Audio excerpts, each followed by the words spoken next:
people. Another beautiful day. Yeah. Hope your five senses work, health and strength is good. What? Life. Live it. It's Sunday, June the 12th. Yeah. Got two months of summer to deal with. And then here comes autumn. And then winter. And then here comes the games. But we talking about the Xbox Showcase.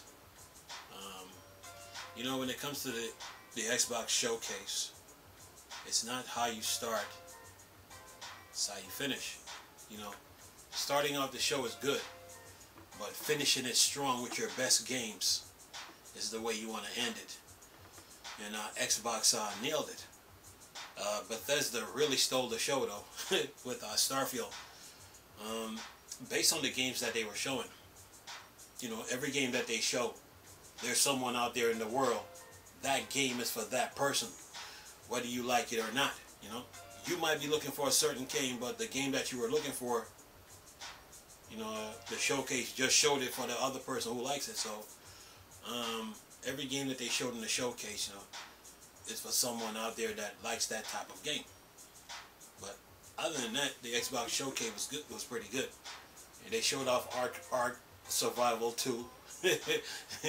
And Raptors had a little beef between each other, and then all of a sudden the T-Rex came out of nowhere and stepped on him.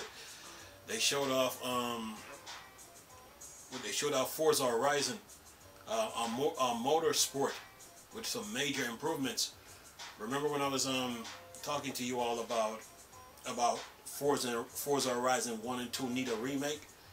Based on all the ray tracing and lighting effects that they do for motorsports, and with the water effects and putting new life into the game, they need to take that and add that to Forza Horizon 1 and 2. That's what Microsoft they need to do. Turn 10 and Playground need to take the same effects of Forza Motorsport and apply it to Forza Horizon 1 and 2. As far as like the water effects, the lighting effects, the reflection of one, you're driving side by side, but you can see the reflection of the car that you're driving next to in your car. You know, the weather conditions, stuff like that. Forza Horizon 1 and 2 needs those type of improvement. Even 3 and maybe even 4. So, you know, Turn 10 and Playground got their hands full with these Forza Motorsport and Forza Horizon. So, but the Motorsport demo that they showed, the preview that they showed, how they improved the game. They showed ray tracing on the cars, on the engine, all of that. They showed the water effects, the water effects, the lighting effects, all that, man. The game looks pretty good, man. So, you know, the effects that Turn 10 did on Forza Motorsport, they need to take that now and let Playground now take that and apply it to Forza Horizon 1, 2, 3, and maybe even 4. So yeah, you know, Microsoft partnered with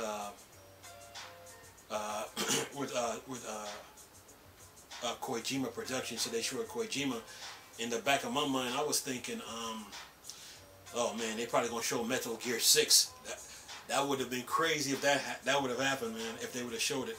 So Microsoft and Kojima Production is gonna be doing some things. You know, they showed Redfall, and I thought Redfall looked like I would think some people were saying in the comments Left 4 Dead, but I was like, you know, it looks okay. It looks okay, but that game is for people who like that type of game. You know, so, you know, every game that Microsoft showed in the showcase was pretty good. They showed off, you know, Forza Horizon 5.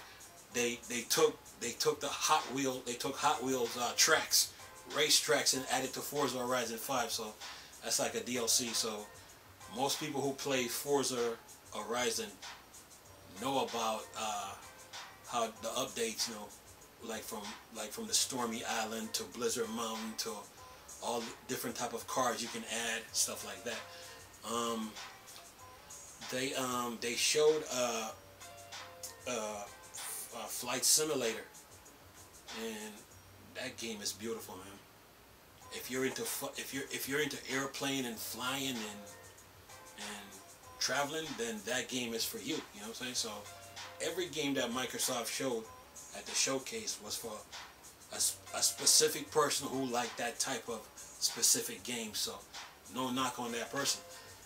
But Flight Simulator is for people who like flight sims, who have been following Flight Simulator since the PC. And yes, that game is beautiful. So you gotta have a 4K and an 8K TV now.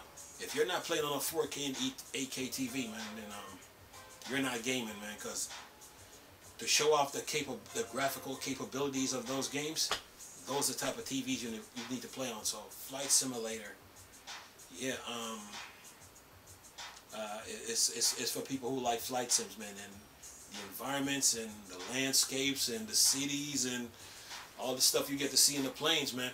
What's funny was when they had Halo, not the Warthog, but they had the Halo ship that Master Chief always comes in. You can use it now in our Flight Simulator. So I'm just like, I was sitting there laughing when they did it, but you know, it's a good addition to the game for people who like to, you know, fly different planes. Me personally, I think they need to add some probably F-16s with no weapons, F-16s, different World War II planes, World War I, all kind of planes that you can think of into that game. Yeah, Flight Simulator is good, man. But you know, for what they showed off, man, at the showcase, it was pretty good. And they showed off a lot of indie games. You know, a lot of indie games. Got their showing. Minecraft, got it. The creators of Minecraft, Mojang, they have a new game coming, but it's based off the Minecraft, you know. So they have a new game coming. But Starfield, yeah, Starfield stole the show, man.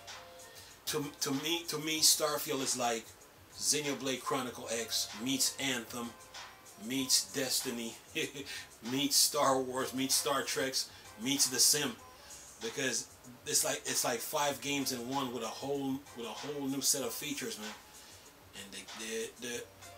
And what they showed for Starfield, man, was really impressive, man. Remember, I was telling you guys that you know, Starfield need to be transcending, need to take games to another level. It sure did, because it stole the show. You know, it stole the show. You know, from it's not how you start, it's how you finish. And what Starfield did for that showcase went out with a bang, man, and it sure did. So Bethesda really put some work into that game, you know. They really did it's a lot of detail to that game, you know. And you get to build you can customize your own character and build different colonies of the planets that you're about to explore. So if you've played Xenoblade Chronicle X, and you remember, like, you were like in this like spaceship type area where you were like where they were building the different mechs and suits. You take that and then add it to Anthem, where you like explore jungles and then in different areas, and you add that with Destiny, and then add that with like Star Wars and Star Trek, and add SimCity, and then you got Starfield in outer space, man. So yeah, the game, for what they showed for that demo, was really good, you know. And it showed that Starfield was really worth the wait. When they delayed the game, it was really worth the wait, because based on the footage that they showed, man, I mean, walking up to the ship, and then the ship start to take off, and you see all that, man, all that. You see all the like the fire from the ship, and while the ship is like taking off, and yeah, the game is impressive, man. So the delay was really worth it, man. It just goes to show you that how much work that they were putting into this. If they were gonna take video games to the next level, it just showed you how they needed more time to work on this, and based on the video that they showed, man, was really good, man. So you gotta give props to Bethesda, for delaying the game, So it's like you're exploring like different planets, like how you would do, say, Anthem and Destiny, and you get to customize your gear, say like Anthem and Destiny, but then Starfield took it a step further now. Now we're gonna build space stations. Whatever planet you go to, you got to build a space station there. Build a space station there. Of course, you get into gun battles, and yeah, the game is gonna be huge, man. And it was really worth the wait, man. Like in Anthem, when you run up on an animal or something like that, some will engage you. In Starfield, when the player was walking around with when he was walking around, he ran into one of the animals, but the animals didn't want to fight, so they ran away. But then he was just like exploring all over the ships, and then a gun battle broke out, and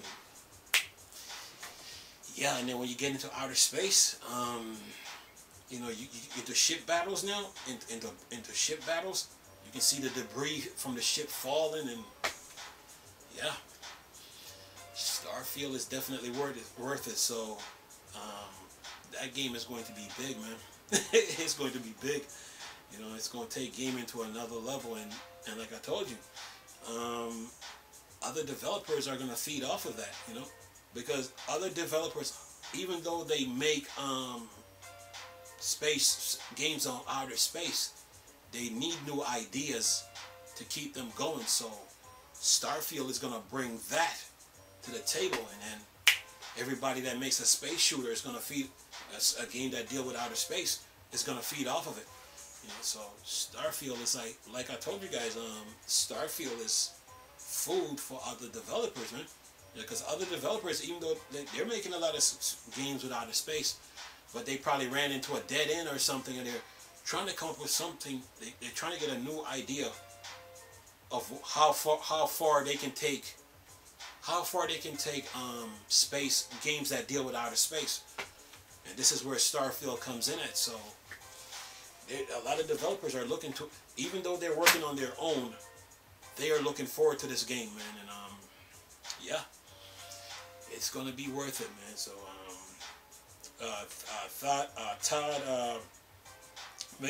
Todd was right when he called.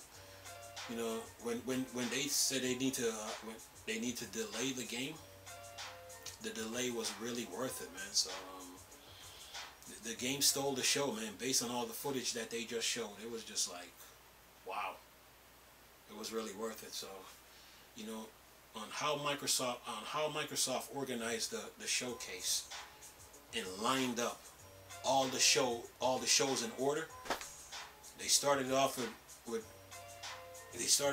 with a game that deal with like zombies and stuff, but then they showed an indie game, and then it was like a pattern, and then they showed Kojima, and then Phil Spencer came in and then did his thing. But after that, Phil Spencer started talking about Starfield, and then Starfield took over the rest of the show.